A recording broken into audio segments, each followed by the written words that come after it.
Hello বন্ধুরা, পূজা কিচেনে তোমাদের সকলকে স্বাগত। তো প্রচণ্ড গরম পড়েছে আর আমি আজকে বানাবো আম পোড়া শরবত।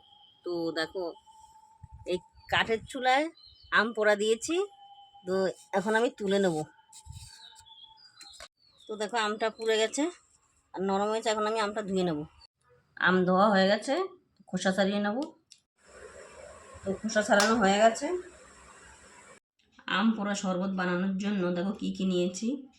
এখানে আছে লবণ, আর এখানে আছে চিনি, আর এখানে আছে দুটো গন্ধরাজ লেবুর পাতা। তো এখানে আছে ঠান্ডা বরফ জল। তো এর মধ্যে দিয়ে দেবো ঠান্ডা জল, হাত দিয়ে মেখে নেব। এর মধ্যে দিয়ে দেবো বরফ, দেবো লবণ, 2 চামচ চিনি দিয়ে দেবো, দিয়ে দেবো গন্ধরাজ লেবু পাতা।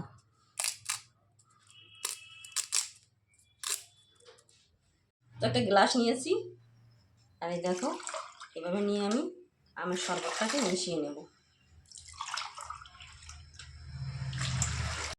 আমের শরবত মেশানো হয়ে গেছে। তো এখানে 4টে গ্লাস নিয়েছি। তো 4টে গ্লাসের মধ্যে দিয়ে দেবো।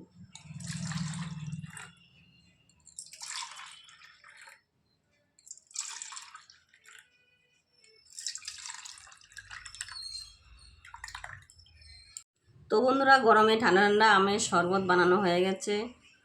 আর আমার ভিডিওটি যদি তোমাদের ভালো লেগে থাকে, অবশ্যই লাইক, কমেন্ট, শেয়ার, সাবস্ক্রাইব করবে।